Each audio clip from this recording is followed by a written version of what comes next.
नमस्कार मंडळी. तर बघा, हे काय मस्त मस्त असे छान शेंगोळे तर कसे बनवले बघा. वेदिका खूप मागं लागली होती, मग म्हटलं करूया.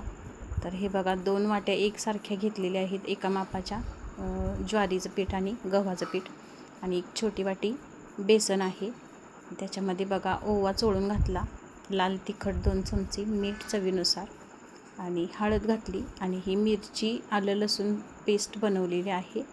तर ती थोडीशी पेस्ट टेस्टसाठी, आणि हळद, आणि हे सगळं छान मिक्स करून थोडंसं तेल घातलं, आणि नंतर व्यवस्थित मळून घेऊ, म्हणजे एकसारखं तेल सगळ्या पिठाला लागलं पाहिजे म्हणून छान असं चोळून घेतलं, आणि नंतर पाणी घेऊन थोडंसं घट्टसर असा गोळा मळून घेतला.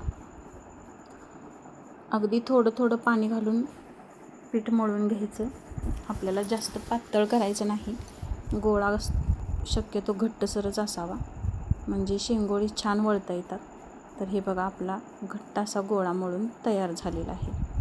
आणि पिठामध्ये तिखट घालायचं, आणि नंतर त्याचं जे रस्सा बनवणार आहे आपण, त्याच्यामध्येही तुम्ही फक्त आलं लसूण मिरचीची पेस्टही घालू शकता, आणि हळदीने खूप छान रंग येतो, किंवा तिखट हवा असेल तर चटणीही घालू शकता. तर मला फक्त हळदीचंच बनवायचं होतं, तर वेदाबाई आमची म्हटली नाही, थोडंसं तिखट पाहिजे, म्हणून चटणी म्हणजे घरचं लाल तिखट घातलेलं आहे. तर बघा, अशा पद्धतीनं 2-3 प्रकार केलेले आहेत मी शेंगोळ्यांचे. हे असे लांब करून, हे बघा अशा पद्धतीनं पण केलेलं आहे. आणि नंतर मी चकलीचा ही त्याला एक ही दिलेलं आहे शेप, आणि गोल अशी रिंग टाईप पण मी केलेलं आहे. तर या अशा 3 पद्धतीने मी शेंगोळ्या बनवलेल्या आहेत. तर हे बघा, अशी प्रोसेस थोडीशी कष्ट आहे, पण कष्टाचं फळ छान असतं. तर थोडेसे कष्ट घ्यावेच लागतात, काहीही बनवा. तर हे बघा, आपले परातभर करून झालेले आहे. तर ही बघू शकताय तुम्ही, चकली ही अशी बनवून घेतलेली आहे, आणि ही गोल लहान चकली आहे, आणि शेंगोळ्या 2 प्रकारच्या. तर ह्या अशा पद्धतीने शेंगोळ्या आपल्या तयार झालेल्या आहेत. तर आता रस्सा बनवूया. तर इकडं 2 माप तेल घातलेलं आहे.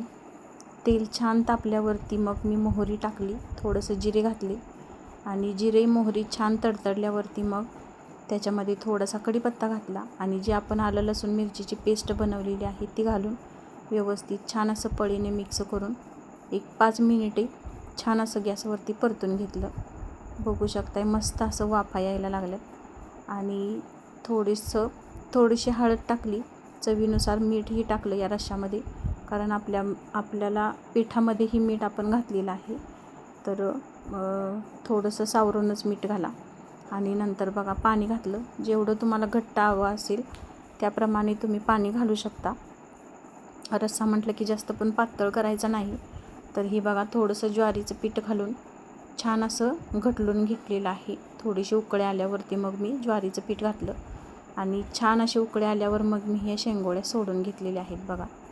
तर या अशा पद्धतीने आपल्या सगळ्या शेंगोळ्या मी याच्यामध्ये सोडून घेतल्या. एक 5 मिनिटे झाकण लावून ठेवलं, आणि नंतर वेदिका म्हटली म्हणून त्याच्यामध्ये परत आणि मी एक लाल तिखट 1 चमचाभर घातलेलं आहे.